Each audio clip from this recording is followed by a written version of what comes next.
Then you slowly bring your awareness back to yourself. And bring your hands into prayer pose. You bow your head slightly.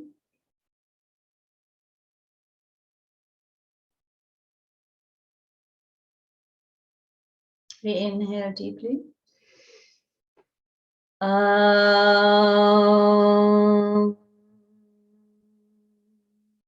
Aum. Aum.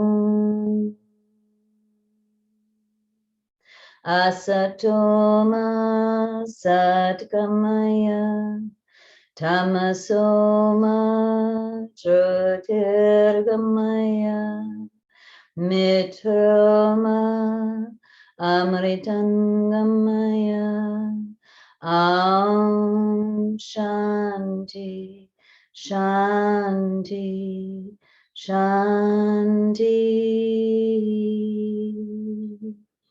Inhale deeply, suspend your breath. And exhale. Good. We open our eyes, we bring our elbows back, palms facing forward. That's my inhalation. With the exhalation through the open mouth, I push my arms forward. Then I inhale through the nose. I push my hands over to the left. Inhale to center, exhale forward, inhale center, exhale to the right.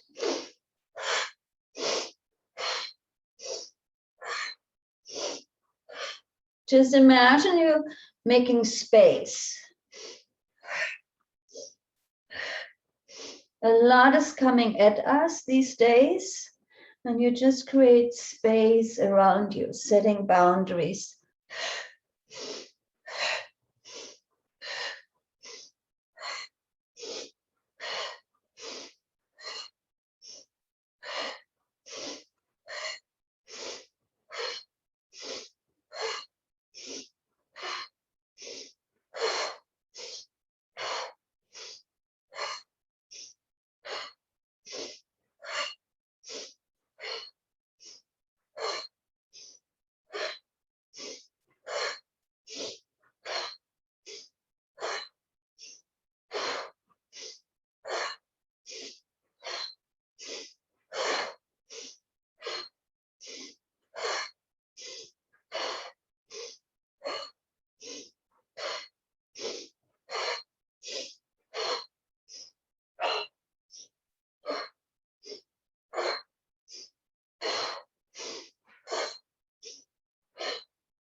Inhale towards the center, bring your arms to your side and make claws. Yeah, so you really bend your fingers slightly and they get really uptight. The palms facing upward. That's your inhale. Exhale. Inhale, exhale, and switch the cross. All breath through the nostrils. Strengthen now your auric field.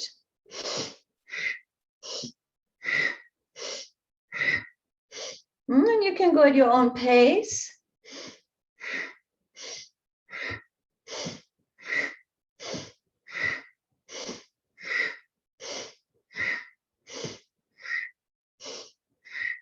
Our strong aura, our light body is the first place of defense. If that body is strong, it's much harder to get ill.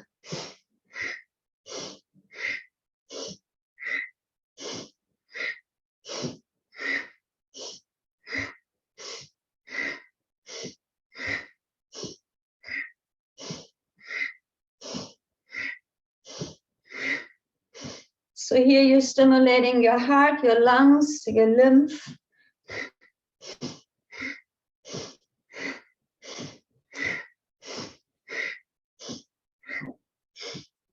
Last 30 seconds.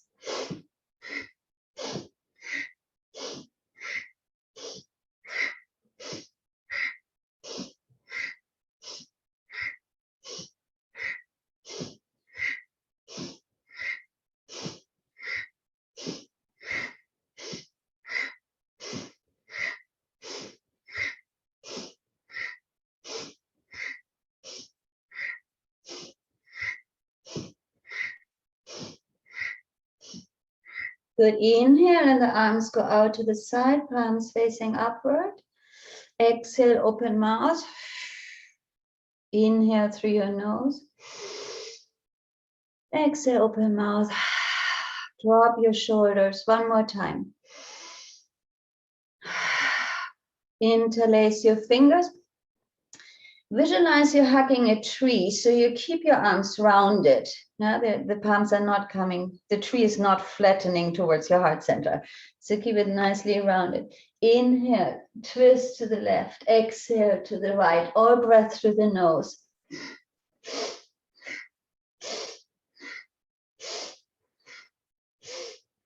Powerful breath. Empty out and bring fresh energy in.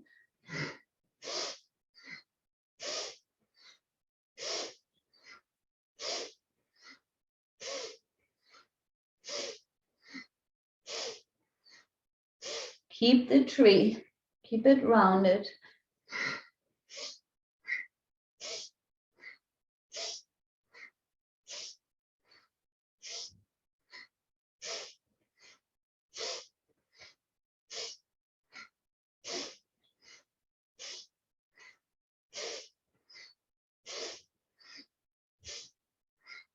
Last 30 seconds.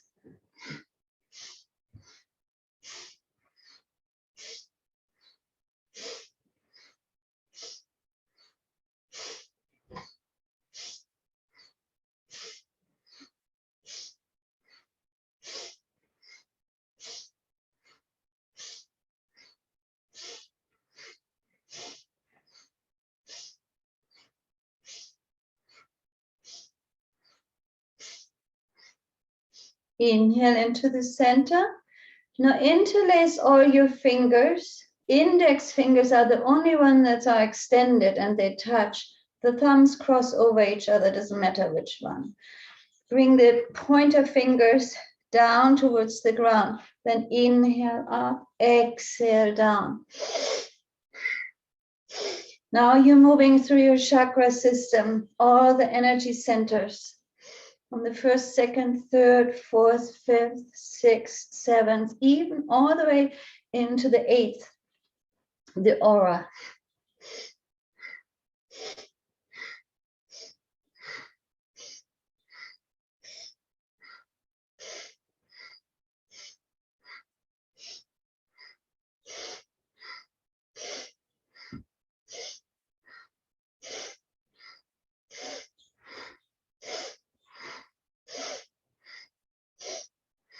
Last minute. Keep your arms as straight as possible.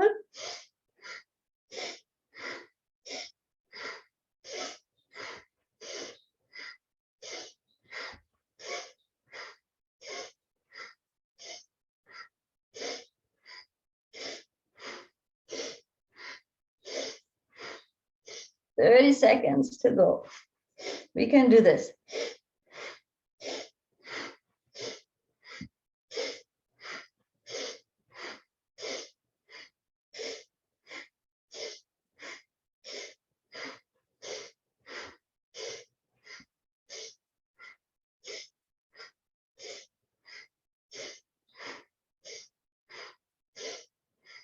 Now we inhale up, suspending our breath, and we pull our perineum, sex organ, navel in and up, and we just squeeze for a moment while we're suspending our breath, containing the energy inside of us, consolidating.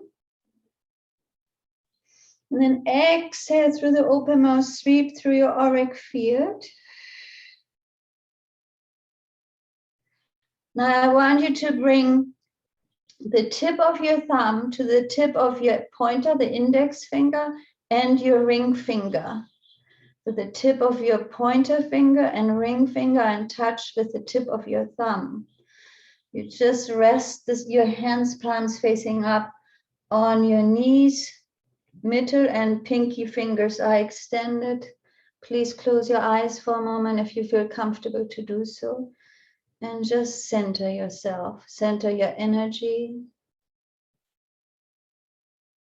your breath.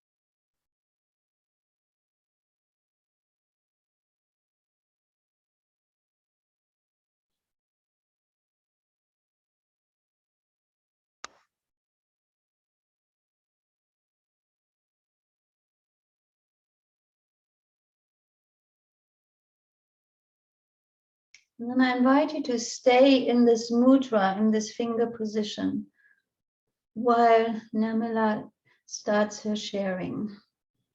We can slowly open our eyes. Thank you, Siddhi. Siddhi, would you take a few minutes to speak about your upcoming cleanse, please? Yeah, shortly. Thank you. So on the 10th, next Friday, for 7 days, I will teach a cleanse again. And this time, it's the first time actually that I called it a transition cleanse. Because what I felt in the last month is that I had really to learn to be with all these new transitions that are coming at me. And our world is always in transition, our earth, but how often I am not in transition or I'm resisting it. And I want to use this cleanse to really work through all the issues that I personally face, and I bet a lot of others, how the fear of the virus, impacted my kidneys and stressed out my adrenal glands, how it changed my way of relating. So I want to use this cleanse really to go deep, not only on the physical level, but also on the emotional level and the spiritual level, and really finding coherence with what is, coming back to the place of surrendering. Surrender to nourish my body and to nourish everyone around me without looking at others in fear. Because if you travel, if you be around a lot of people, it's interesting how the masks and everything, I'm not against masks, but how everything that you see impacts actually your internal organs. So then I thought this cleanse should be a transition cleanse. That's all I want to say right now, because I don't want to take more time away from Nichola. Thank you. Thank you, Siddhi. I have done many cleanses with Siddhi over the years, and always, for me personally, they end up being a new set point for something. I don't usually know going in what's going to happen, but something happens. There's just a way that when you commit to that sort of a discipline and you really look at body, mind, spirit integration and how it is that we're taking care of our body, something shifts, something happens. So I highly recommend for anyone who has the time to be able to do that, to consider joining. Siddhi, can you just tell us what is the timeline for, in terms of during the day, what the commitment is? It's just an hour and a half on Zoom, and you don't have to be in the live class. You have the class available until 9 p.m. every day, so you can just watch the recording session. Yeah, but it's a good. And then I think following the diet plan, if you have a diet that really suits you and you feel comfortable, you can just stay on your own diet. Yeah. The work through the organs, through the yoga is actually the main thing. Mm-hmm. Nice, thank you. I would like to tag on to some of what Siddhi was saying about transitions. I've felt that so strongly in the last several days as I've been transitioning for time zones and cultures and language and food and just about everything. And how it is that as I reflect on it, all of our life is basically a transition. We're moving as we're creating new cells, and our body is aging while we're also restoring ourselves at the same time. There's a change happening, transition happening, whether we honor it or we call it in or we acknowledge it or not. It's simply happening.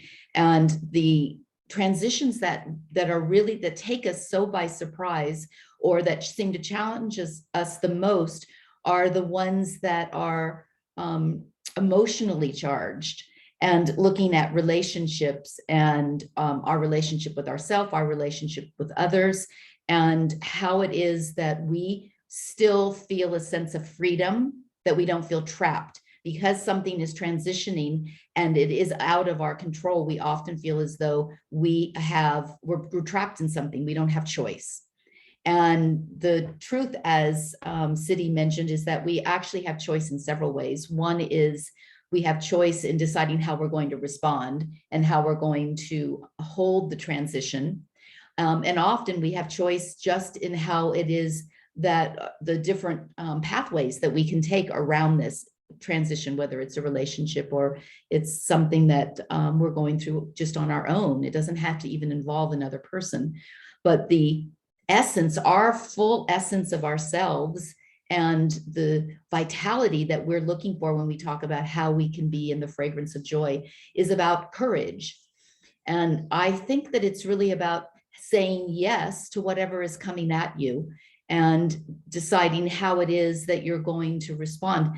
Yes doesn't mean that you're in agreement. You might decide that what it is that's coming at you, you're going to pivot or you're going to take responsibility and make some sort of a change. It's not being stuck in what's coming, but it's not resisting it. So saying yes is just saying, I acknowledge that this transition is happening to me and I'm a part of it and I cannot escape it. But that doesn't mean I don't have some power and some choice in how it is that it evolves. And so we have to take a look at that. But the energy that it takes to say no when a transition is coming is so much more oftentimes than the energy it takes for us to figure out a way that we can tweak it or move with it or acquiesce or give into it a bit. That transitions are our way of our spirit journey being able to go to another level. So if we just stay stagnant where we are, there's no chance for us to have an evolution. And our spirit is longing for that. It's longing for change. Even though we often think I'm just longing for silence and quietude, but that's a change also, because that's a different way of holding your interiority and holding your journey. So I think that for us to imagine into the possibility that we are in transition and we have this grand opportunity to decide how we want to sit in it and not feel pressured by it. Penny and I were chatting when we were checking in with the situation that's happening in Northern California and beyond, but in Northern California with the fires, and how in that situation, you're on hold. You don't know, there's a potential for something that could come up that you have to shift immediately for. You might have to evacuate in that situation, but you don't know when, and you don't know if that's even going to happen. So there's this heightened angst about holding the space for if and when it happens. And it's tiring. It's fine for a day or a few hours when a heightened situation is going on, but to elongate it into several days or weeks or months when you're in transition is exhausting to the adrenals and to our whole system. And so for us to be able to hold transitions lightly in a way that allows that they're coming, but doesn't pull us into a place where we feel depleted by the idea of transition, allows us to live into our life more fully and to be saying that big yes to life, which is what we're really here to do. We're here to live out of a space that says, I know things are coming at me and they may or may not be my preference, but I'm a live, vital being that can handle it. I was thinking when Siddhi was having us do the arm thing, and she said, you have 30 more seconds, or at one point she said, you have a minute longer. And I thought, how interesting, when she says how much longer you have, you can do it. You go, okay, it's 30 more seconds. Now you kind of get an extra breath and you do it, or it's a minute longer. But when it's unknown, when you don't know how long is she going to make us do this, it's much more challenging. And that is the problem with, or the challenge in transitions, is that we don't know when they're going to shift. And so that extra energy that it creates in us to hold the space indefinitely. And that's why we need to be able to step up with our own mini steps as to how it is that we are interacting with that transition. So we don't have to wait for the end result. We can actually be in relationship with that transition in steps as it's evolving. And that just takes awareness. It takes us paying attention to what the transition is, if we can understand it, and looking at micro steps. How are we taking small steps in maybe our attitude, It may not be action. It might be attitude. It might be in surrender. Maybe we can't surrender to the fullness of this transition at one time, but we can surrender to small steps in it. And as we do that, we get closer and more intimately involved in the transition. It becomes less a waiting game and something more that's just a gentle movement or a wave that we're on, but we're not crashing. Having the tools for us to be able to flow. It's all about flow. Are we in the flow, and can we flow? And if we can flow and be in the flow at all times, then we have a sense of security, because we know, we understand that it doesn't matter if things are coming in whatever direction, in whatever strength they're coming. We have the inner fortitude, and we have the wisdom, and we have the patience to be able to wait it out, and to be able to take the micro steps that it requires to be able to move through something more gently and with more graciousness. And when you believe that about yourself, fear will diminish. We hold fear about unknowns, but when we know and we trust that we have capacity, then we have less reason to have fear. And the best way for us to believe that is to start paying attention to when it's worked for you. When you've been in a situation where you saw a transition out in front of you and you weren't really inviting it, but it was happening anyway, and you had intuitive knowing about how to surf that, how to take that wave and what to do with it, even though it wasn't an intellectual decision, it was more of a response from you. But when you do that and you see how it works out, if you reflect back on how things have worked in the past, when you've been able to hold that sort of a line of being patient and allowing things to unfold and taking small steps rather than looking to the end of it, allowing it to evolve itself. And you see, I was successful in that. That was less painful, less draining. I actually it was pretty good. It worked. It maybe didn't have the outcome I wanted, but my journey to that, whatever that outcome was, wasn't nearly as painful or as all absorbing as it might have been. So we have to pay attention so that we can believe that we have this capacity.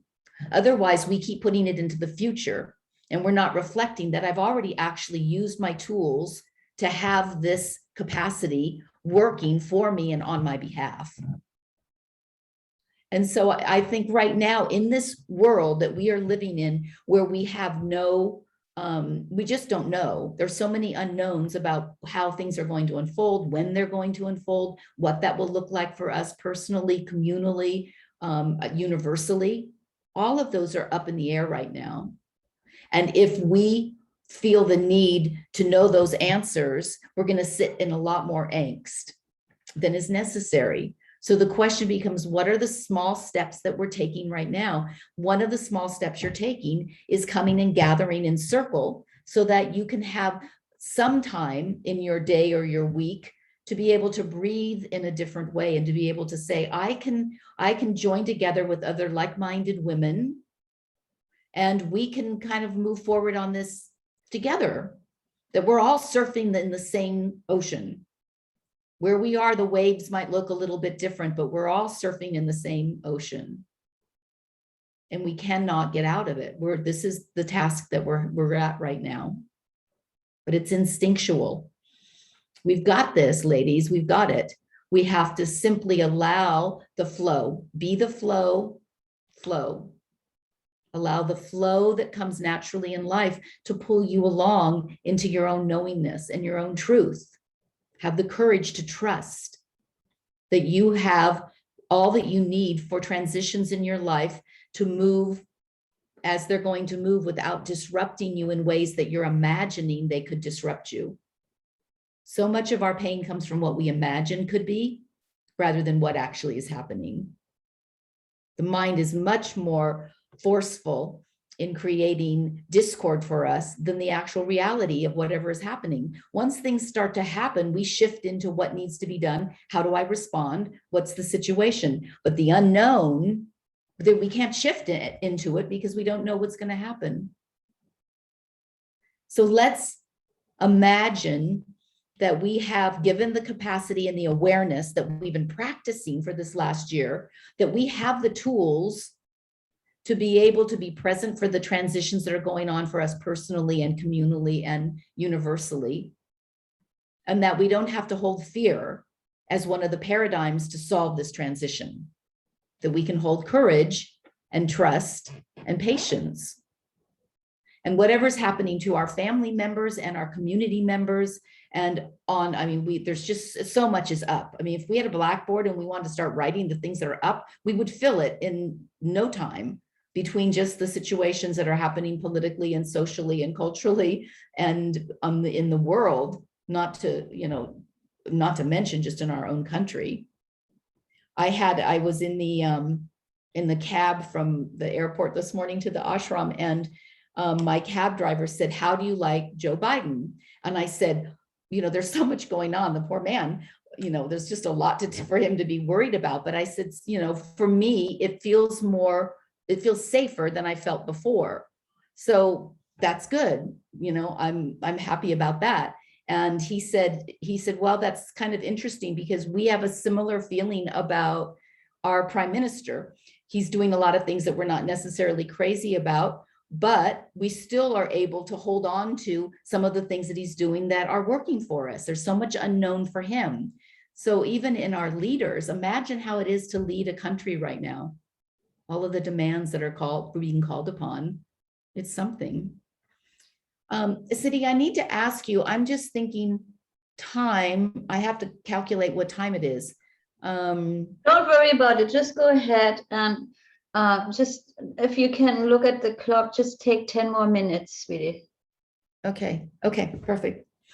My computer's saying one thing, but I know that's not the right time for where you are. So the thing I wanted to continue on our micro practices from the Yoga Sutras. But before I get to that, I wanted to say something about this. I was listening to a woman yesterday on Instagram, and she's written a book on grieving. And one of the things that she has created is this thing called the name work. And what she is sort of throwing out there as an opportunity for us to acknowledge what we're growing into and how we're evolving is to take our name. And I really want everyone in this group to do this because I think this is so interesting, is to take your name and to take the letters of your name. So take the first letter and look at a quality that you wish to live by that starts with that same letter. So she said that what we need to really imagine into is that we may not have arrived in a quality that we can own, that's really us, that we wish to own, and we may just not have arrived there yet. It's not that we can't, but it's that we haven't. So take your name and the letters and write something down for each letter that represents a quality that you would like to ignite and to live into in your life. It's interesting when gurus give names, they generally give names for attributes that they believe you have the potential to live into, but you have not yet.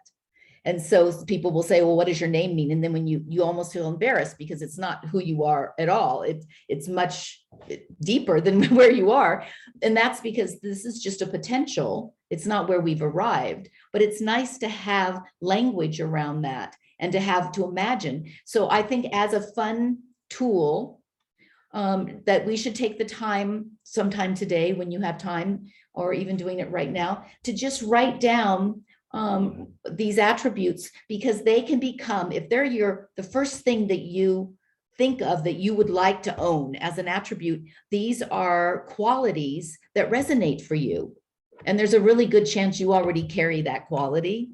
You just might want to hone it in more, or you might want to just be acknowledging that that's a quality that you want to carry with you daily.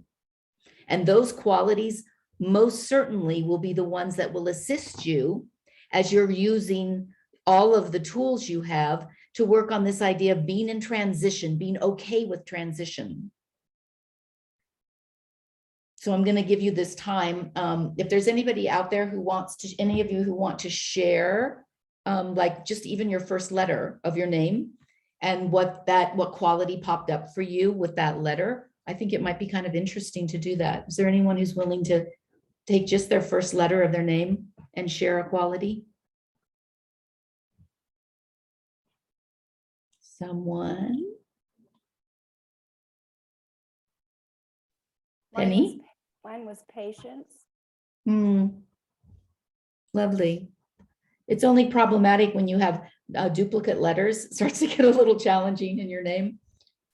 Is there anyone else who would like to share a quality associated? You take every letter? Yeah.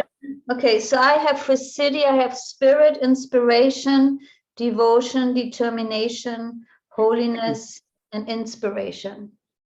No, integrity. Sorry, the last one is integrity. Good job, Siddhi.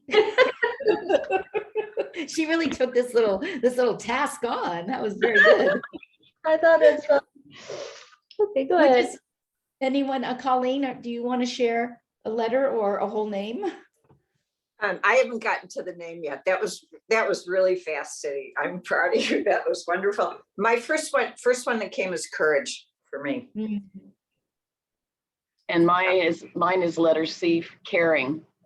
Lovely. Mine is K for kindness, because we need to heal the world, help heal the world. Kindness. Nice. Catherine. Gabi, Gabi, G for generous, A for alive, B for bold, and I for infinite. Nice. Mine's L for loyalty. Mm-hmm. Haven't gotten Great. any farther. Good. Start. Yeah, my name's too long. I'm not doing the whole thing, but the first thing that came to me was bountiful, because I'm trying to live into abundance and bounty in all ways. So I'm going with bountiful. Nice. I'll work on the rest of the letters this week. And I see Angela has put down A for angelic. I love that. Is there anyone else who would like to share? So me and Lucy, I'll go with L for love, U for universalism, and I like the C, the courage one. I haven't figured out why yet. Nice. Yeah, so write these down and be aware that these were, in just a moment, this was a response that you had to a quality that you would like to invite more into your life and to nurture and to be expressing into the world. Who do we want to be that we express into the world? How do we want that expression to look and feel? And it takes a little bit of awareness and practice. Really beautiful. Well, I'm glad you did the name work. That makes me feel really good. I want to hear next week how it worked. You don't have to do all the letters at one time, like our darling Siddhi, who is very quick about it. You can take it slowly also. Take one for a week. Take one letter for the week and just practice with it. Oh, Siddhi, I'm going to let you take over now because I think it's too late to start on the niyamas. I don't want to get stuck in the middle of it. I think I'll save the niyamas and the micro practices around that for next week. Okay. So then I would like to come back to what you shared before, that we go back to the transitioning, because what I observe for myself is for transitioning, I need my own stability and my flexibility. So that relates to our first energy center and to our second energy center, to the earth and to the water within us. So let's keep the mudra that we had at the beginning of our session, the tip of the thumb to the tip of index and ring finger. We call it pointer finger, and then middle and the pinkies are extended. And we just rest our hands, palms facing upward on our knees. And I like for you to just this morning, just to inhale the vibration lam and exhale into the vibration vam. Yeah. So inhale, mentally recite lam and exhale vam. Focus on your sacrum and the space below your belly button. And just be with your breath.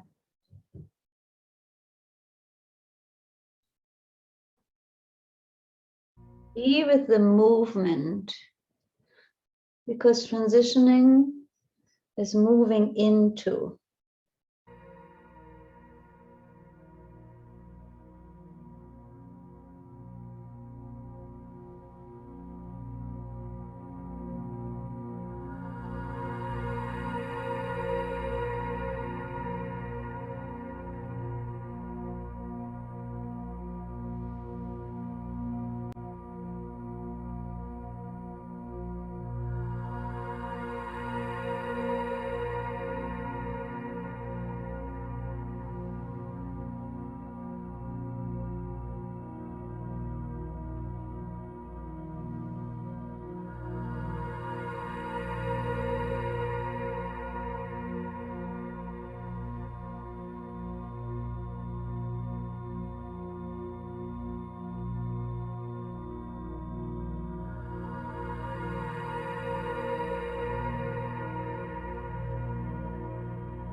Now it's time to release the mantra and the mudra.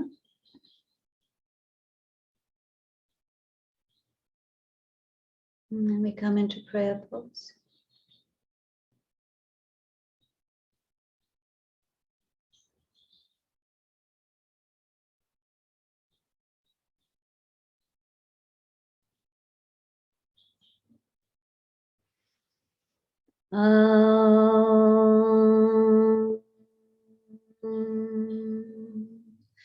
Shanti, Shanti, Shanti.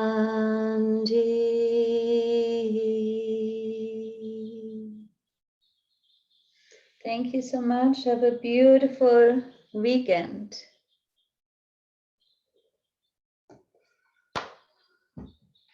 We see you next time.